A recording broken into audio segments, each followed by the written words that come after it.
Okay, let's get started. It's time to rock and roll. Thank you so much for joining us. We're going to be talking today about an additional way to earn money with real estate.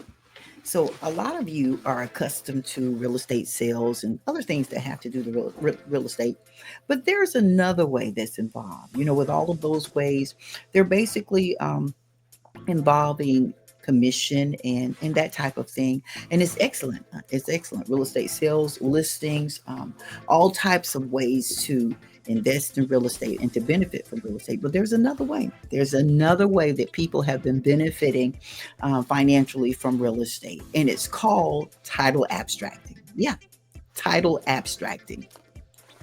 And so here at Public Research Inc., we like to help people and will assist them in understanding this resource. So, why is it important? Firstly, if you own property and you're interested in understanding the title history of your property, it's good to understand regarding title abstracting. So, we teach you how to research the title history of the property that you may own or that you're interested in purchasing. That's an important thing. And you say, well, we get the attorney to do that, and that's true, or we get the abstractor or the title company to do that, and that's very true. But it's also important, if you own your own property, to make sure that you continually review your standing, because there has been title fraud that's been taking place rampantly. And so what happens is there are companies that will fraudulently try to um, gently remove portions of the property that you own. You say, how can you do that? Here's how they do it. They will create a deed showing that you have claim a portion of your interest in the property. Now, this how they'll do it. They'll take a portion of the legal description from your property, and they will use that to make up their legal description. Oh, I'm a land professional with National Land Realty, right? So I deal with a lot of people who have quite a bit of land. And so this happens to them all the time. The person will just rewrite the legal description, extracting a portion of their legal description from their property that they own. They won't even realize that it happened. They'll create a quick claim deed, conveying the property to themselves, forging the name of the owner, and all of a sudden, a portion of the owner's land has now been conveyed and transferred to somebody else. They'll go and borrow money on that property, and the owner won't even realize it. Yeah. And so what happens with title abstractors is they benefit a lot of people because they help.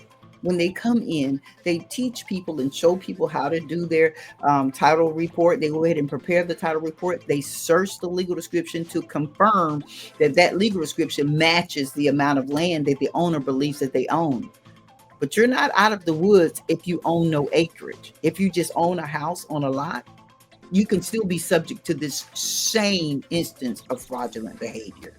And so, on the one hand, it's very important that you understand how to read a legal description if you're a property owner. And on the other hand, this is a wonderful way for you to be able to help your community as a certified title abstractor. So let me go into explaining to you some of the things that are necessary to understand title abstracting.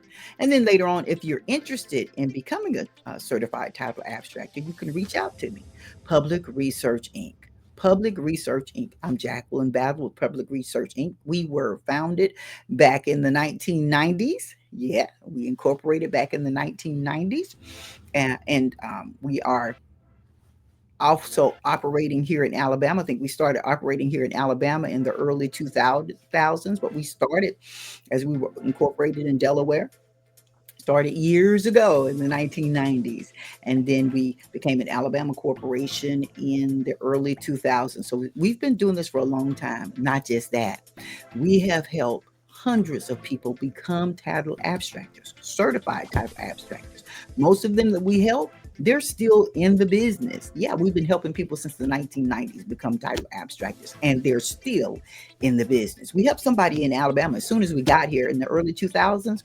those people are still operating as title abstractors. They're helping other people in terms of their title information, their title history, and just making sure that everything is intact. Every once in a while, they'll do a title research to make sure that that individual's ownership is still intact. So let's talk about legal descriptions really quick, because I just want to give you a general idea of how you can understand some of the information that you're seeing. See, that part is very important because people rarely explain these legal descriptions. So, really quickly, a legal description in a deed is a detailed, legally recognized way of defining the property's boundaries and location. Because addresses, physical addresses can change. Those are called the 911 addresses, and those could change.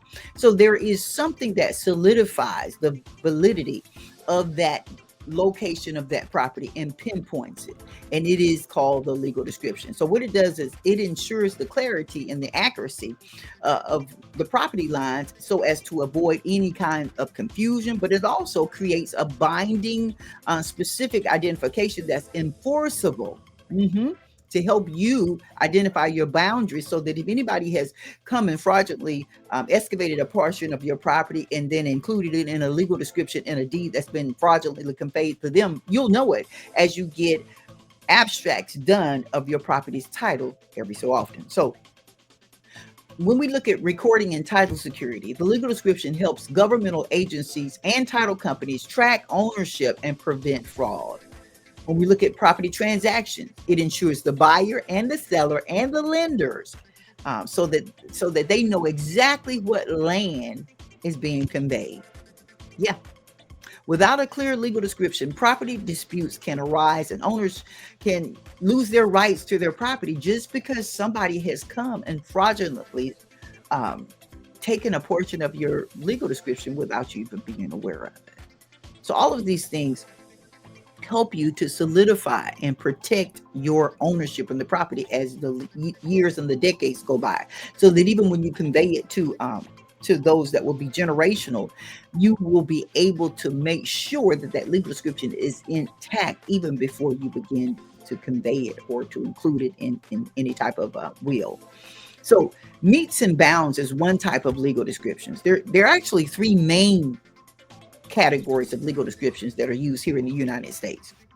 One of them is meets and bounds, is using directions and distances and natural landmarks to describe the property's boundaries.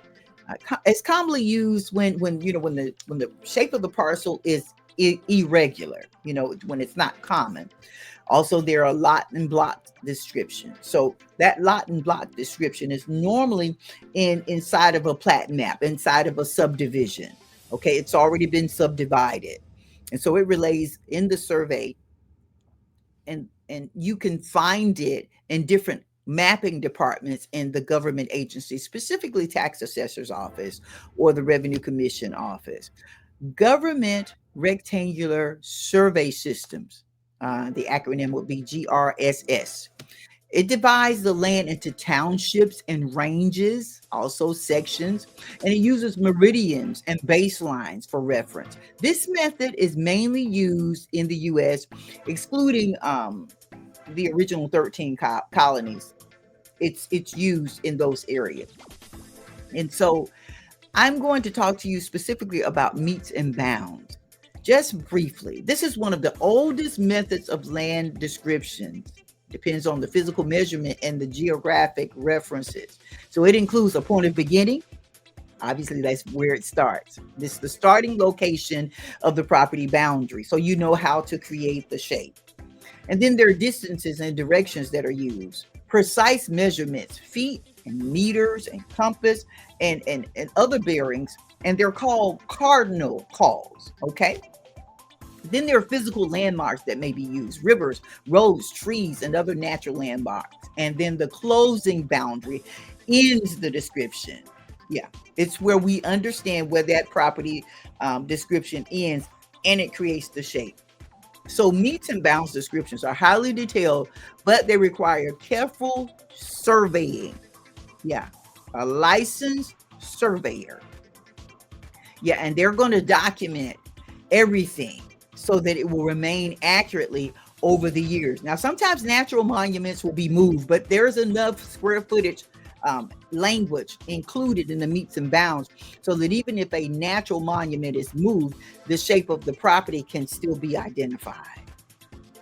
So when we understand land parcels and grids, sections, townships, and range references and meets and bounds, we have a grid map in most counties that will help you identify the section, township, and range. It's broken up into segments so that you understand it. Listen, if you want to know more, you want to check out this book. Yeah, this book is awesome. Title Abstracting Made Simple. It's also a pathway to limited franchising success. So if you're ever interested in this additional way of earning a living having to do with real estate, and you want to step inside of the industry of abstracting, reach out to us or just pick up your copy of this on Amazon.com. Title Abstracting Made Simple. It's the pathway for limited franchise success.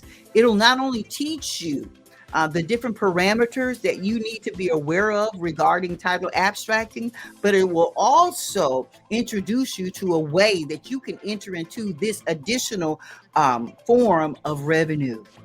Yeah.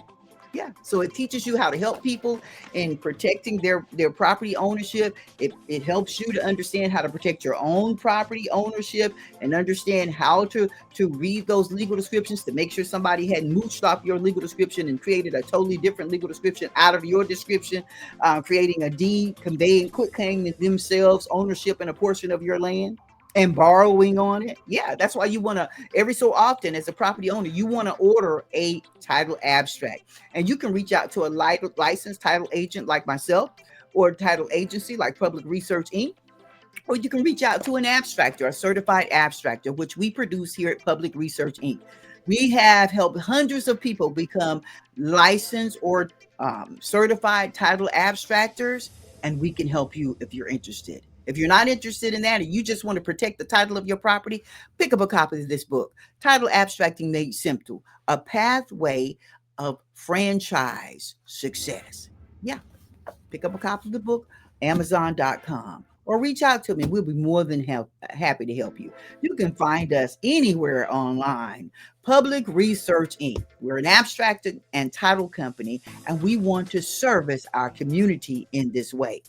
All right. So hopefully if you've got any questions, you know how to reach me. You can reach out to us on Facebook. You can reach out to us on any social media platform. And you can go to our website, www.publicresearchinc.com. That's publicresearchinc.com. I'm Jacqueline Battle, and I am here to service you. You guys have a great day and continue to be safe property owners. Blessings.